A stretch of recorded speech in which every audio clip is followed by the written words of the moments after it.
नमस्कार, मैं अतुल और मेरा सभी को राम राम। शुरुआत करते हैं। सबसे पहले बात करेंगे मुख्तार अंसारी के बेटे अब्बास अंसारी के बारे में। तो मुख्तार अंसारी का बेटा अब्बास अंसारी अपने बाप से कहीं से कम नहीं है।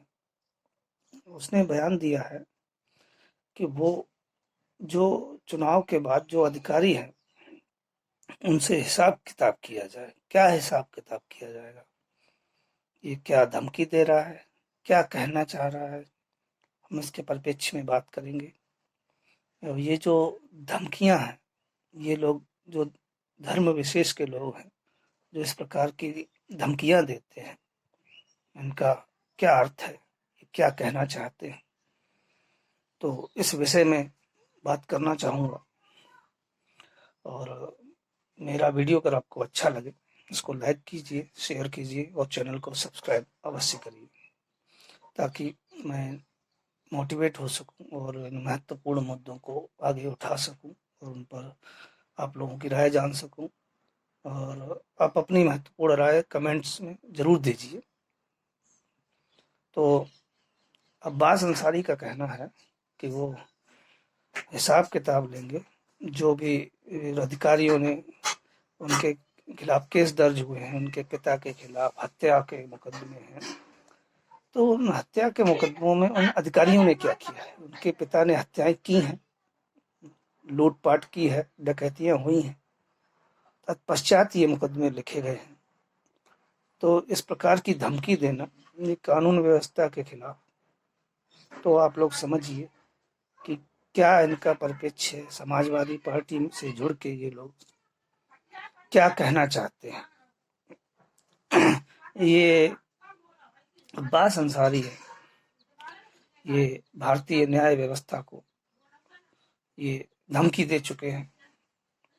अब ये कानून व्यवस्था के ऊपर सवाल उठाते हैं, जिन्होंने खुद कानून व्यवस्था का मजाक बनाया हुआ है।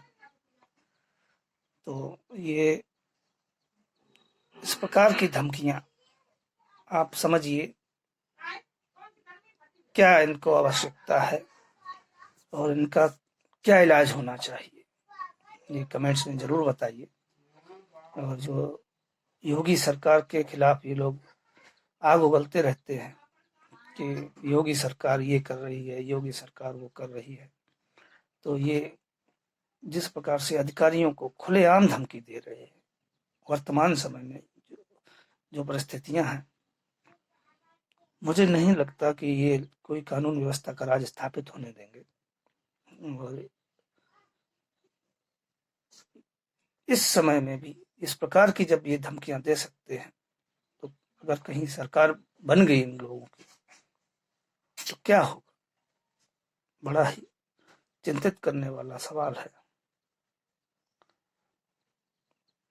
अब बात करते हैं, कुछ छात्र हमारे यूक्रेन से आए हुए हैं। मोदी जी ने इनको ऑपरेशन गंगा के तहत देश में बुलाया है, उनकी जान बचाई है। तो उसमें एक छात्र का मैं वीडियो देख रहा था, बिहार से संबंधित है वो, उनका पूर्ण पता मुझे ज्ञात नहीं है। वो कह रहे थे सरकार ने मुझे मुंबई लाके छोड़ दिया है। बिल्कुल गलत किया सरकार ने। सरकार को चाहिए था उनको गोद में बिठा के, आरती उतार के, उनको उनके कमरे तक,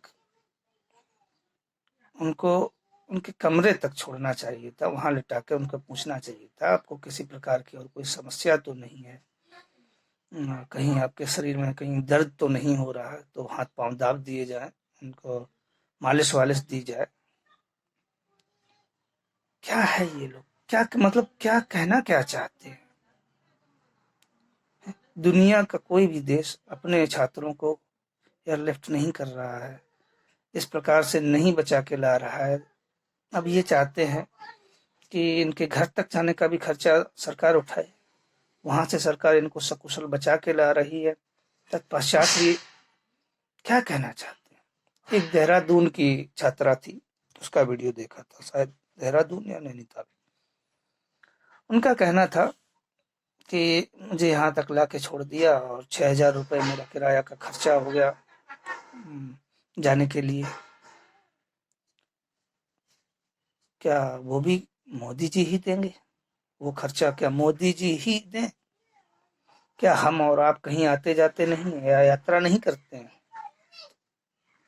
तो ये इस प्रकार के सवाल जो लोग कुतर्क कर रहे हैं, मुझे समझ में नहीं आ रहा ये किस मानसिक स्थिति से गुजर रहे हैं या इनके मन में क्या भरा हुआ है। आप लोग कमेंट में जरूर बताइए। जय श्री राम।